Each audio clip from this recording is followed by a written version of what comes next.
Hey, what's up, guys? Welcome to Earwax. It's Colin, and today we're going over my top 5 albums of 2025. Yes, it's the time of the year for year-end lists, and of course, my channel is no different. Now, I realize that I haven't quite finished the series of years ending in two. We last left off on 2002, so of course, we still have 1992, 1982, and 72 to get to. I'm not sure if I'm going to do 62 or not. We'll see as we get a little bit closer. But yeah, I really wanted to finish that series before doing this video, but I just kind of ran out of time. I was really, really busy this year outside of everything that I do on this channel. So I had a lot of just other stuff get in the way. That being said, those videos are still coming. Also, I've got some really fun other videos to close out the year as well. I'm going to be doing top 5 live show, or not top 5, but I'm going to be ranking all of the live shows that I saw again this year, kind of like I did last year. And then I've got one more giveaway to do that's going to be really, really cool and really special. So keep an eye out for that. The mystery box is on its way, and I will be gifting out something pretty cool that goes along with that, so stay tuned. All right, so like always, these are just going to be my 5 personal favorite albums from this year. Not necessarily the ones that I think were like objectively the best, just the ones that I found myself listening to more regularly. That being said, it's interesting to see kind of where this year ended up, because there were some albums that I thought for sure were going to make it on this list that ended up not. And there's some albums that I thought were going to rank higher on this list that ended up ranking a little bit lower. And even some albums that I thought would be a little bit lower that ended up ending a little bit higher. So just goes to show that opinions can change. I'm pretty happy with most of the reviews I've given this year. I stand by them. There's actually like a few albums that I might have ranked a little bit lower than I did initially. And there's a couple albums that I probably would have given like slightly higher grades, and maybe not like much higher, but slightly higher grades than I did at the time of listening, which just goes to show that opinions can change. But that being said, if you have watched any of my reviews up until this point this year, or if you've been kind of following along with like what I've been giving, you might be surprised where some of these albums land on this list. So before we get into the honorable mentions though, if you could please comment, like, subscribe, all that stuff helps out my channel a ton. And without further ado, let's get into the first honorable mention. So my first honorable mention is going to be Bartees Strange's Horror. I love this album. I got the chance to see Bartees Strange in September. He was playing at like Indieverse, which is a little first inaugural music festival put on by Indie 102.3, which is like my favorite radio station out here in Colorado.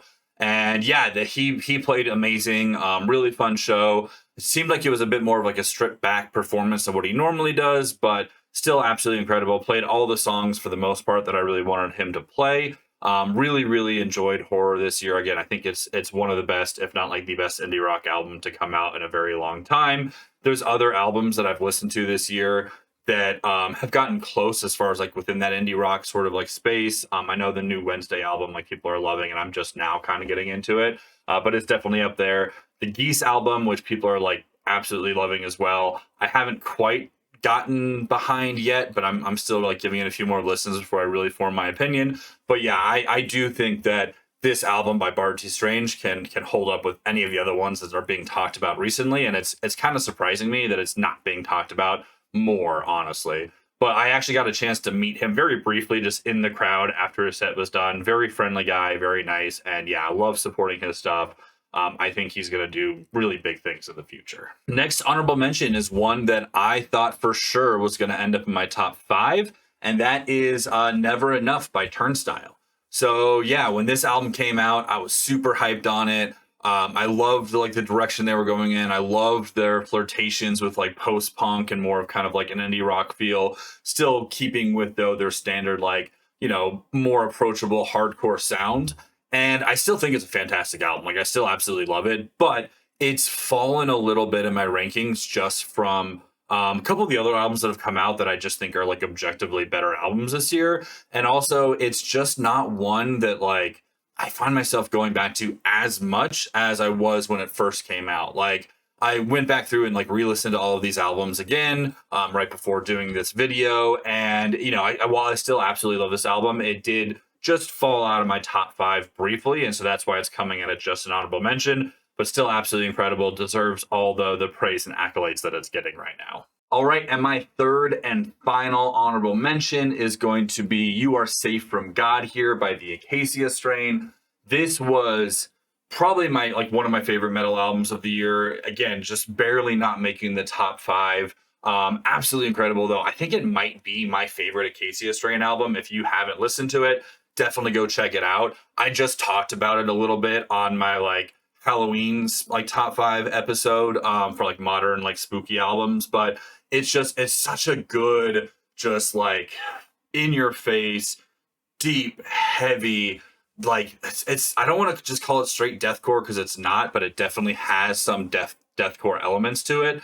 But it's it mixes deathcore with a little bit of there's some hardcore moments, there's some just straight up death metal moments. It's a fantastic album. One that anytime I'm in the mood for something heavy right now, I find myself going back to that one to put it on.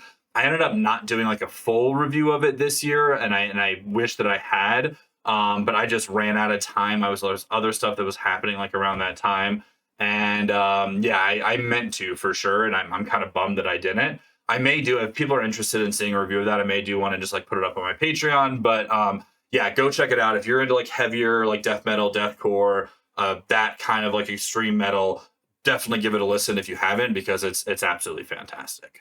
All right, so with the honorable mentions out of the way, let's get into the top 5.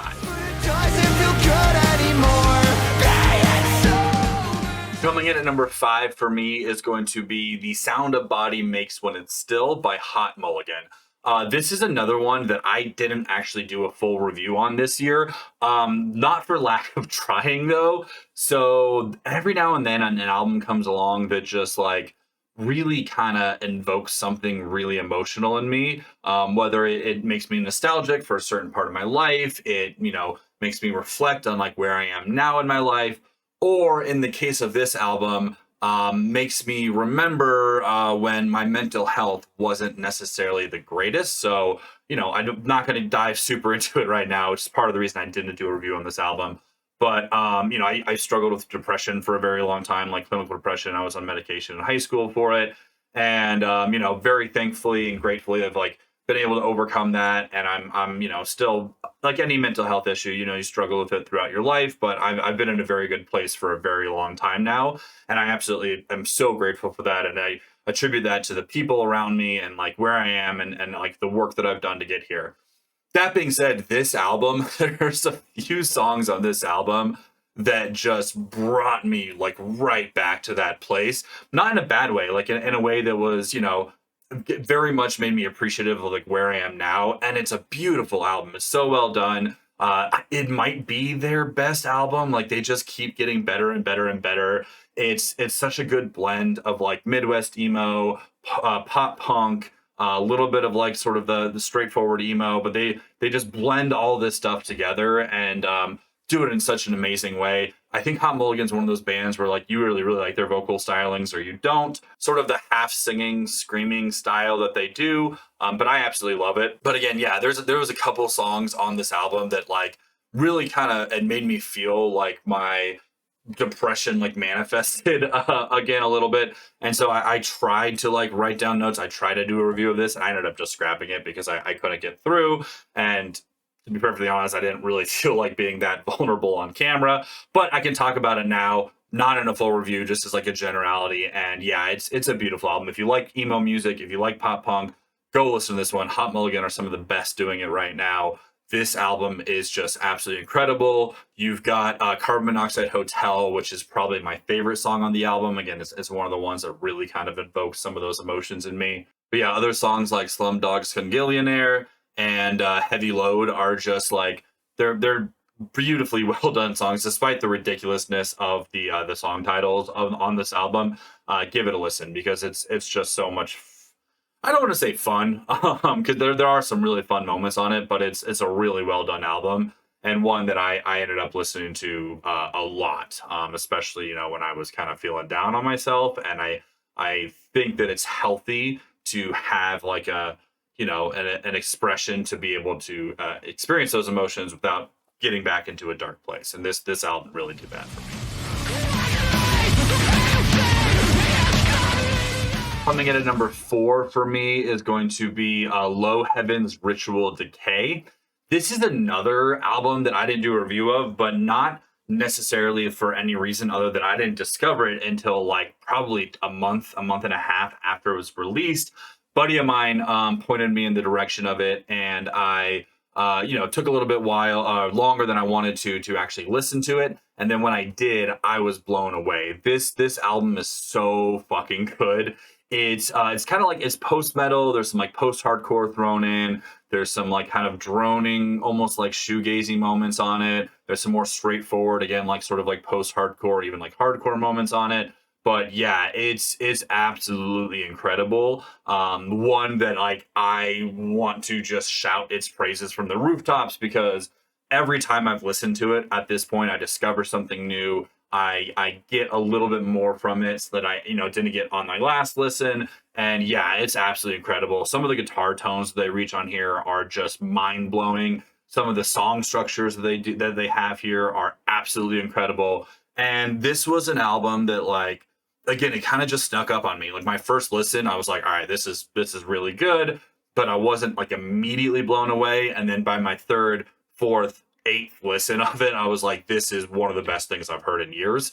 So if you haven't heard this album, you're into heavier music, you're into anything that like sort of falls in the realm of what I just described, go check this album out, because it's fucking incredible. And it's easily going to be, I think, one of my favorite albums of like the past 10 years. And I just, again, every time I listen to it, I just get a little bit more from it. So go check it out. Ritual Decay, Low Heaven, coming in at number 4.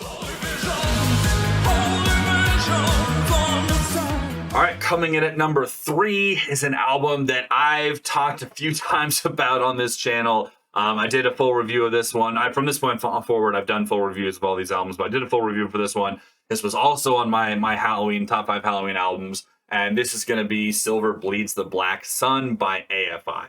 This album, same thing, like it just gets better every time I listen to it. I think I initially gave this like an A, but it's probably moved into like an A+ for me. I struggle to find things that are wrong with it. I can't even remember necessarily like what any of my criticisms were of it.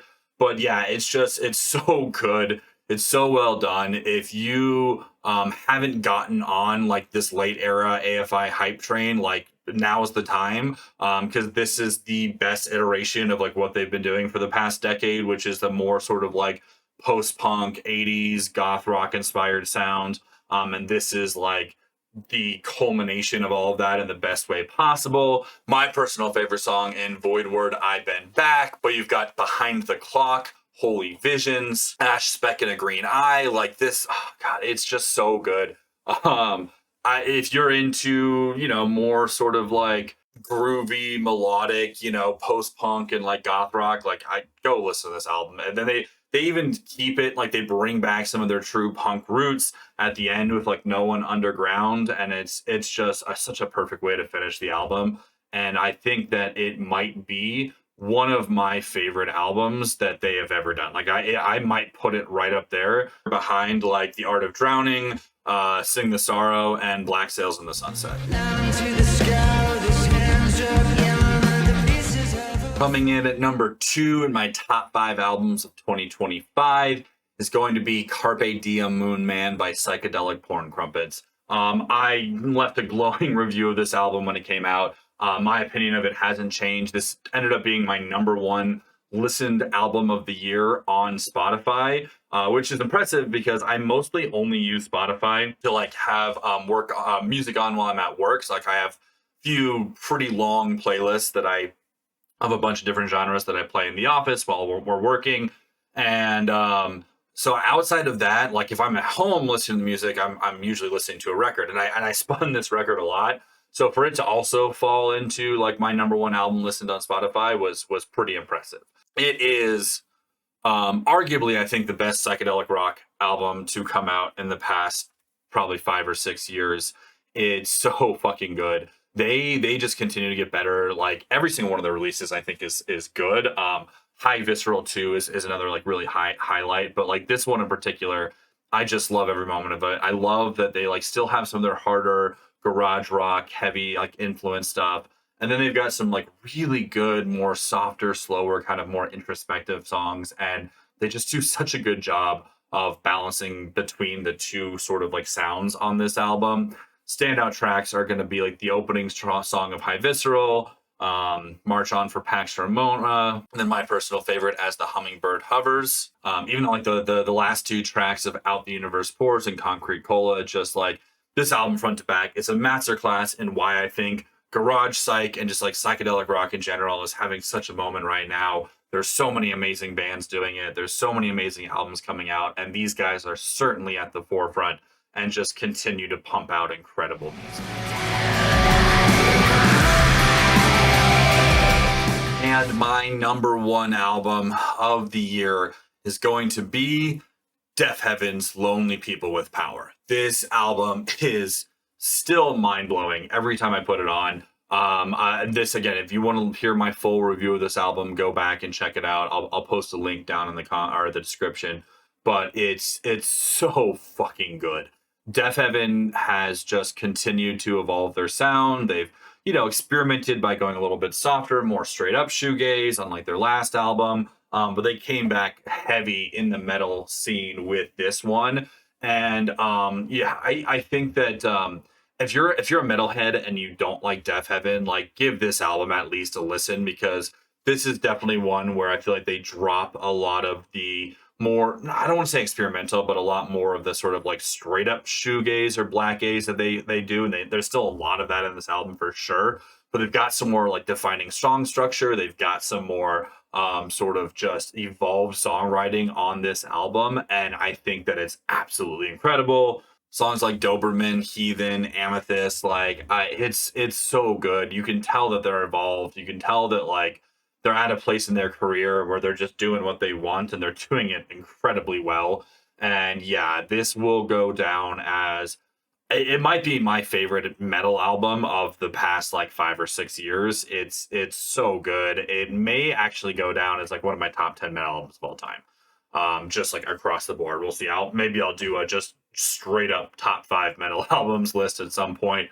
But I don't love doing lists where I'm comparing that broad of a genre, because it's like top 5 metal albums, top 5 rock albums. Like there's so many variances within that, but we'll see. If that's something people want to see, maybe I'll do it. But yeah, Lonely People with Power, absolutely incredible. Again, if you want to hear me gush even more about it, go check out the full length review. And yeah, hands down, my favorite album of 2025.